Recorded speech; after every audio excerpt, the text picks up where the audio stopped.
Baik, selamat pagi, siang, sore, dan malam. Perkenalkan, nama saya Aulia Putri Putri dengan NIM AI 276. Jadi di sini saya akan presentasi mengenai future industri atau industri masa depan dari video Timothy mengenai 5 industri masa depan yang menjanjikan. Dan di sini saya mendapatkan tugas untuk memilih 3 industri dan menganalisis menggunakan 4 framework yang sudah dipelajari di mata kuliah analisis industri.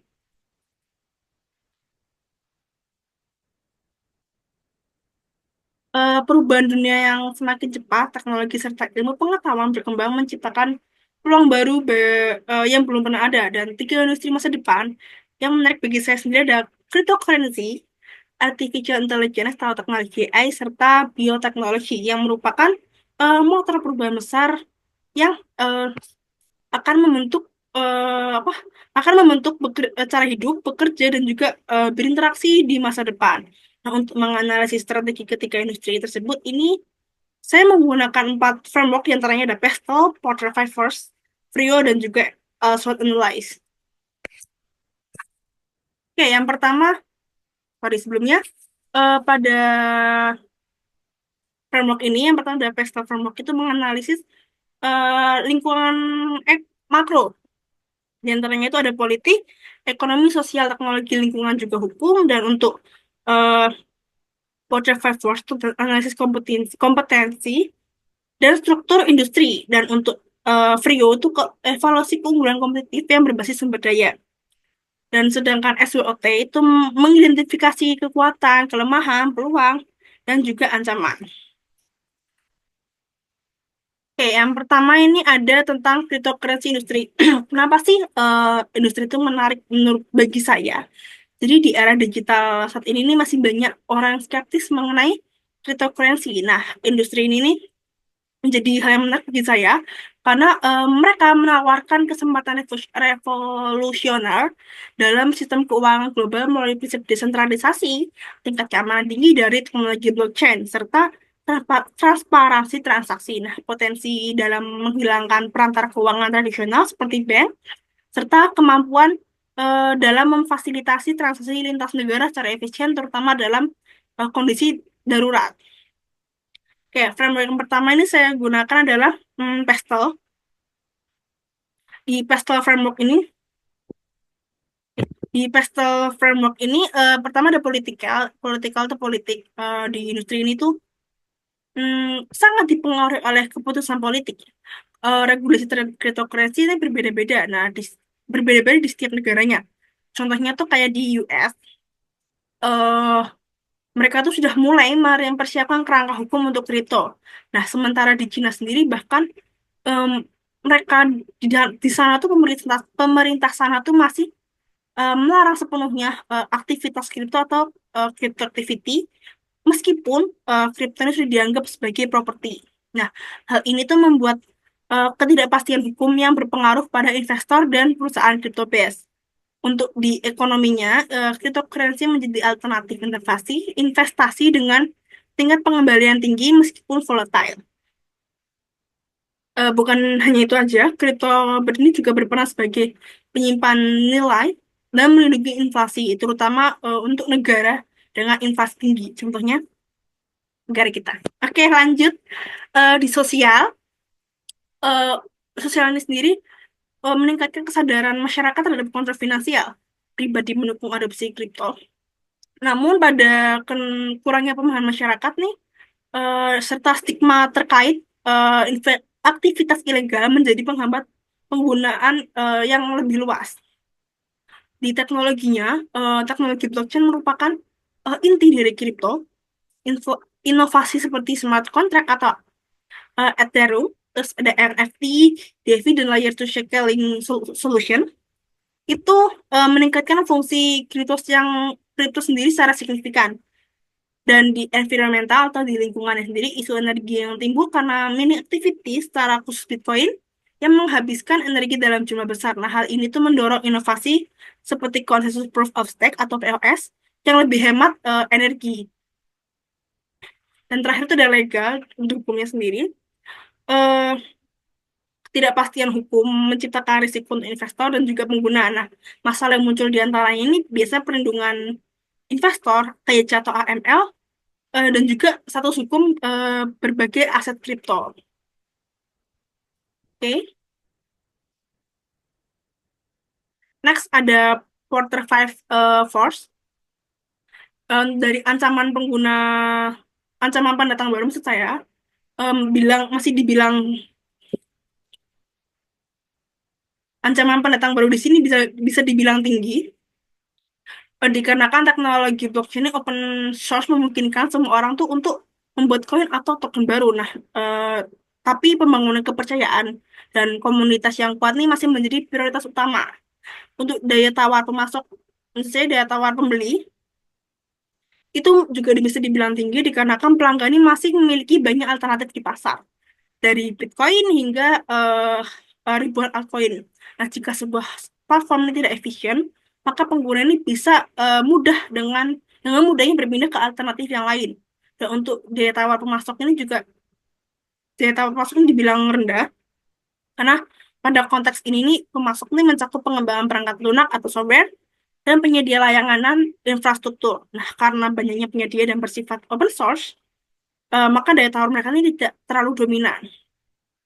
Untuk produk pengganti atau ancaman dari produk ini, pengganti dari industri ini tuh bisa dibilang tinggi juga karena ada CBDC atau Central Bank Digital Currency. Ini sistem pembayaran elektronik itu seperti PayPal, serta stablecoin yang dikeluarkan institusi bisa menjadi pengganti karena contohnya itu kayak contohnya yang saya rasakan tuh kayak misal saya membeli barang dari luar negeri, kayak misalnya saya membeli album dan sebagainya itu tuh menggunakan sebagian besar tuh saya menggunakan penggunaan dengan menggunakan PayPal karena kayak udah langsung keganti apa ya kursnya gitu loh.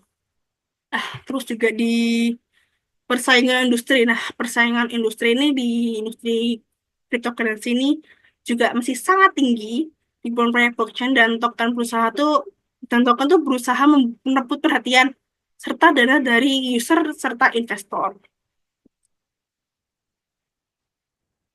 Oke, next ada Frio Framework. Frio Framework itu dari value, rarity, immutability, dan juga organization. Untuk di value sendiri, teknologi blockchain ini sangat berharga karena dapat memungkinkan sistem keuangan tanpa perantara, aman dan juga transparan. Dan untuk rarity atau kelangkaannya, proyek yang menawarkan tingkat utilitas tinggi dan sudah diadopsi luas seperti Bitcoin juga Ethereum memiliki kelangkaan reputasi yang unik. Nah, dari untuk immutability-nya atau kemudahan ditirunya nih masih dibilang tinggi dikarenakan banyak proyek kripto yang hanya meniru atau hanya memodifikasi kode sumber proyek lain tanpa inovasi yang langsung terlihat atau inovasi yang nyata. Lalu terakhir organisasional, hanya proyek dengan tim yang kuat atau solid, roadmap yang jelas dan juga komunitas aktif yang mampu mempertahankan keunggulan kompetitif sustainable atau jangka panjang. Oke, lanjut di SWOT analysis. Di sini tuh ada strength, weakness, opportunities, dan juga threats atau ancaman. Dari strength atau kekuatannya sendiri tuh desentralisasi, potensi return-nya masih tinggi dan juga transparansi transaksi ya. Seperti yang pada katakan pada video di Timothy mengatakan bahwa untuk kripto ini bisa langsung dalam dalam satu hari bahkan tanpa harus menunggu berhari-hari bahkan berminggu-minggu untuk me- mentransfer uang dari mentransfer uang antar bank. Untuk weakness-nya atau kelemahannya ini volatilitasnya masih tinggi, itu juga kurangnya regulasi yang jelas serta rendahnya penggunaan institusional. Di opportunities atau peluangnya itu pengguna oleh institusi bisa digunakan oleh institusi institusi keuangan, integrasi dengan Web3 dan juga layanan dengan DeFi. Dan untuk threat-nya sendiri atau ancaman regulasi yang ketat, itu juga ada ancaman cyber yang mungkin cyber attack, terus scam dan penipuan proyek yang palsu. Kayak itu industri pertama yang menurut saya menarik. Lanjut industri kedua yang menurut saya menarik adalah artificial artificial intelligence atau teknologi AI. Kenapa sih AI ini menarik buat saya? Eh, AI ini bisa dikatakan bisa meningkatkan produktivitas dan efisiensi kemampuan manusia, serta bisnis menyelesaikan pekerjaannya secara radikal. Dengan mengaplikasikan machine learning AI, eh, machine learning AI ini mampu menganalisis data besar secara efisien, meningkatkan produktivitas, serta mengotomatisasi proses yang sebelumnya memerlukan keterlibatan manusia, mulai dari manufaktur, pelayanan, hingga pelanggan. Maksudnya, eh, manufaktur hingga pelayanan pelanggan. Sorry. Lalu lanjut untuk frameworknya itu ada pertama PESTEL. Dari politikal sendiri nih dukungan pemerintah dalam bentuk regulasi AI, pendanaan dan juga kebijakan transformasi digital itu mempercepat penggunaan AI. Nah, namun ada juga kekhawatiran mengenai eh, pengawasan dan penggunaan AI oleh negara untuk kepentingan keamanan. Karena kan yang kita tahu AI ini semua semua hasil atau semua jawaban ini kan berbasis data. Nah, eh, kemungkinan untuk pengawasan itu bisa dibilang kayak takut lebih mudah kesebar gitu maksud saya. Maksudnya untuk di ekonomiknya sendiri AI ini menurunkan biaya operasional dan memungkinkan peningkatan output. Nah, perusahaan ini dapat menggantikan tugas-tugas rutin dengan sistem otomatis. Tetapi investasi awalnya cukup besar pada sistem dan pelatihan masih menjadi hambatan di industri ini juga. Untuk di sosialnya, masyarakat ini mulai menggunakan teknologi AI, tapi terdapat kekhawatiran mengenai hilangnya pekerjaan, pengawasan data pribadi, dan juga potensi biaya algoritma. Dari teknologinya, inovasi dalam deep learning atau natural language processing atau NLP dan AI generatif ini memperluas cakupan aplikasi. Keberhasilan kayak ChatGPT, terus juga Midjourney serta AI yang lain ini menunjukkan betapa cepatnya AI ini berkembang di dunia. Di environmental atau di lingkungannya itu AI dapat membantu merancang sistem energi yang efisien dan pemodelan iklim meskipun penggunaan data center untuk AI ini membutuhkan energi besar. Jadi contohnya tuh, jadi kemarin saya baru membaca di Twitter bahkan barusan kemarin banget itu membaca kalau eh, ternyata tuh kita mengatakan tolong, terima kasih kepada ChatGPT itu mengeluarkan energi energi yang cukup besar di mana dalam satu hari itu ada 200 pengguna yang mengucapkan tolong dan terima kasih untuk ChatGPT dan itu seperti kayak kurang lebih itu 40.000 atau 60.000 kWh energi seperti itu. Lalu untuk di legal atau hukumnya nih masih belum ada regulasi global yang komprehensif terkait tanggung jawab etis AI, data privasi dan juga hak kekayaan intelektual untuk output AI itu sendiri. Oke, next ada Porter Five Force. Dari pertama ada ancaman pendatang baru. Pada AI ini, industri ini tuh bisa dikatakan sedang em, butuh akses ke data, algoritma kompleks, dan talenta AI yang langka, tapi juga di platform open source ini menurunkan hambatan masuk. Dan untuk di eh, daya tawar pembeli ini masih dibilang tinggi karena banyaknya open solusi AI atau banyaknya AI yang sudah ada gitu. Dan daya tawar pemasoknya ini tinggi juga untuk menjadi data dan model. Contohnya kalau di chip ini ada NVIDIA, untuk di cloud computing itu AWS sama Google Cloud. Lalu di ancaman produk pengganti ini itu masih dibilang rendah karena AI ini bersifat disruptif dan menciptakan kategori produk baru. Dan terakhir itu di persaingan industri AI ini sendiri bisa dibilang tinggi ya karena perusahaan besar kayak Google, Microsoft, terus juga OpenAI ini dan juga startup inovatif yang lain tuh saling berlomba menciptakan solusi AI terbaik. Jadi kayak eh bahkan HP-HP sekarang tuh kayak Apple, Samsung dan sebagainya sudah dalam HP sudah ada AI-nya sendiri seperti itu. Oke, lanjut dari framework. Untuk value sendiri, AI ini menghasilkan nilai melalui otomatis dan pengambilan keputusan dari yang berbasis data. Untuk rarity atau kelangkaannya, model AI ini model dan aplikasi tertentu seperti GPT atau AlphaFold ini masih jarang dan sulit untuk direplikasi. Dan untuk imitability atau kemudahan ditirunya dibilang rendah karena model AI ini masih canggih, membutuhkan dataset yang besar, kemampuan pemrosesan data tinggi, dan juga tim yang ahli.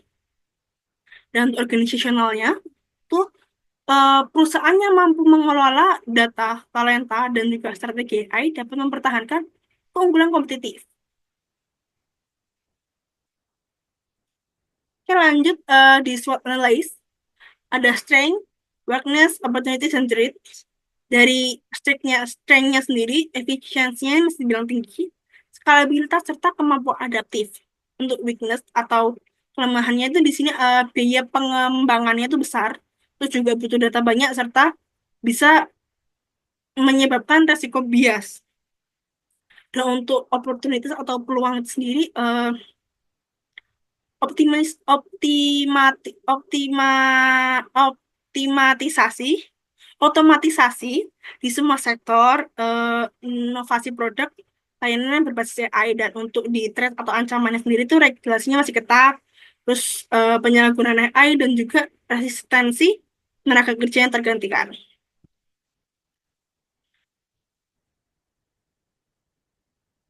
Oke, untuk industri yang terakhir itu ada saya pilih bioteknologi.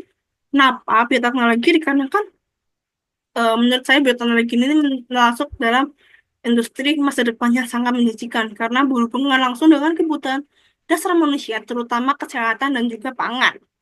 Nah, berbagai inovasi seperti terapi gen, terus juga vaksin mRNA, hingga pengembangan pertanian melalui rekayasa genetika telah membuka peluang besar dalam meningkatkan kualitas hidup manusia dan juga menjaga keberlanjutan lingkungan hidup. Kayak yang pertama ada framework PESTEL. Di politika sendiri, pemerintah di berbagai negara ini cenderung aktif mendukung riset dan pengembangan di bidang bioteknologi, terutama yang berkaitan dengan penanganan penyakit kronis dan endemik. Nah, kebijakan ini juga mempercepat proses perizinan dan penerbitan paten. Lalu, untuk di ekonomiknya sendiri, industri biotek ini memerlukan investasi yang besar ya, terutama untuk kegiatan R&D, uji klinis, dan proses sertifikasi. Tapi jika sebuah produk itu bisa dikatakan berhasil menembus pasar, potensi pengembalian investasinya ini sangat besar dan dapat mencakup ke pasar global. Untuk sosialnya, kesadaran masyarakat akan pentingnya kesehatan dan personalisasi pengobatan turut mendorong permintaan terhadap solusi bioteknis sendiri. Meskipun demikian, masih banyak teknologi tantangan berupa resistensi diri sebagai masyarakat terhadap produk yang berbasis GMO dan juga terapi DNA. Untuk di teknologinya sendiri, kemajuan teknologi dalam bidang CRISPR ini adalah alat pemotong gen, terus pengurutan DNA dan juga biologi sintetis, serta bioinformatika ini sangat mendukung percepatan inovasi dan pertumbuhan pada industri bioteknologi ini sendiri. Lalu di environmental atau di lingkungannya, bioteknologi ini juga mempunyai kontribusi besar terhadap pelestarian lingkungan. Contohnya dengan penggunaan biopestisida, terus pupuk hayati atau biofertilizer, dan juga tanaman hasil rekayasa yang tahan penyakit dan efisien sumber daya. Dan terakhir ada legal. Aspek legal di industri ini tuh sangat ketat. Proses pengujian klinis yang dilakukan secara bertahap. Terus ditambah dengan perhatian pada etika pemanfaatan genetik serta keamanan lingkungan.